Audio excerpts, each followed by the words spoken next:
Okay, so the point of this video is to sort of give you the artistic direction for the zombie onion skins that you're about to create. So just to get right into it, typically the first thing we'll start with is the eyes.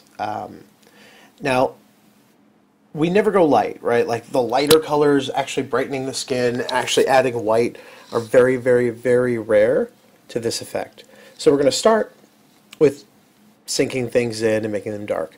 Now, in Z-Con, zombie is caused by a disease, and all of the zombies you're going to see in the film are fairly fresh zombies. So instead of going with super desiccated, really super, super sunken in looks, we're going to start with really familiar textures and colors. So the first thing that we need to start with is bruising around the eyes. Now, we'll start with a very, very light, natural, fresh bruise color. So it tends to be a little bit, closer to the red spectrum. In the Dora palette by Temptu, there's actually, it's Old Bruise is the color that we're using. So we're going to start with doing Old Bruise around the eyes. Now, depending on the model, if the model has bags under their eyes, we can actually use the color and skipping that color to accentuate the bags. If the model doesn't really have bags under the eyes, just use that color to sink in. So you start with Old Bruise around the eyes, and we want to define the sort of cheekbone area that goes under the eyes. So the goal here is to really pigment the socket that goes around the eye. And that's sort of the first step to sickness and death, right, is you start to see that sunken in look. So next thing is, within the Z-Con world, all the zombies are biters and they're ravenous, so they tend to overextend, right, when they're biting. They're opening their mouths wider than they should. So what we want to do is a little bit of bruising and sort of trauma around the mouth area.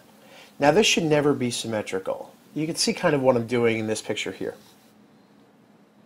This again gets done with that bruise color. So at this point, all you've applied is, Old Bruise or Bruise by Temptu.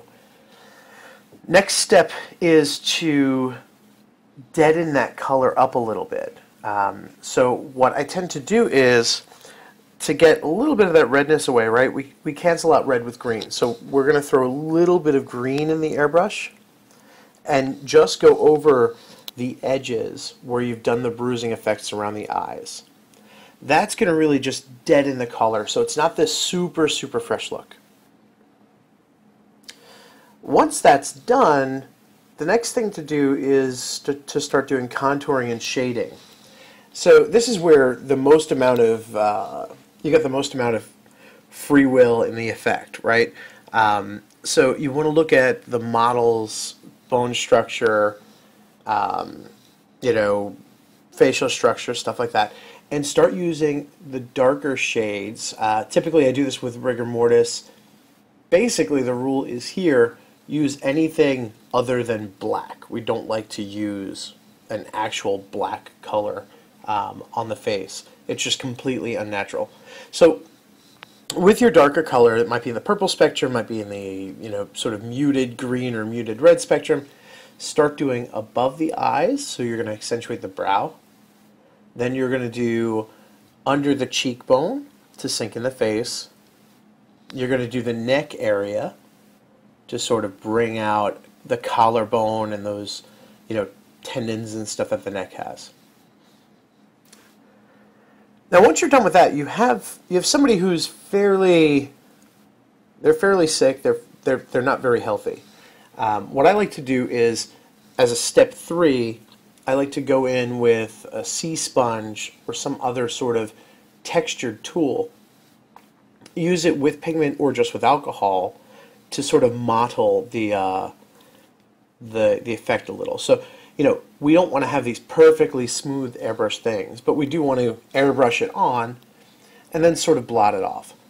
So go in, especially around the eyes, and let's take some of that pigment away, but do it heavily textured and in a fairly unnatural, you know, manner.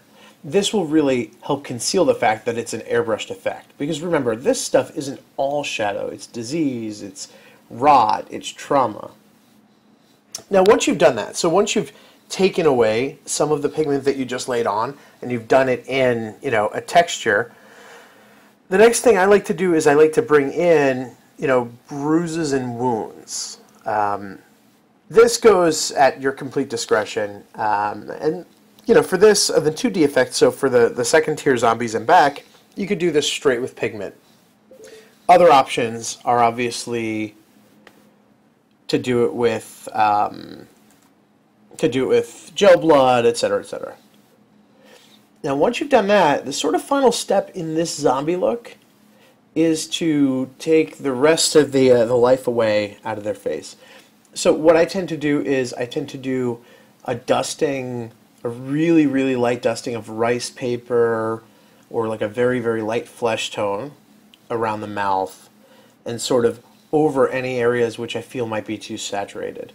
Within the mouth, I'll tell people to pucker up, which creates this great cracked effect on the lips. Last and final step, teeth. Zombies can't have great teeth. Now again, in the Zcon world, they're not desiccated zombies, so they don't have rotted teeth. In fact, they're all kind of young, so it really wouldn't make sense to have a lot of rotting in the teeth.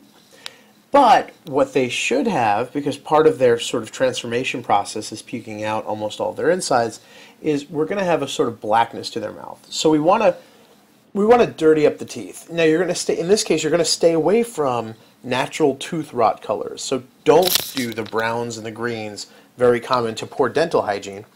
And I want you to stick to blacks. So in this case, it's almost, what I did here was I had the model gargle and swish around a bunch of food coloring in their mouth and spit it out, which dyed the teeth pretty effectively for a very short period of time. Okay, well that's it. Thank you.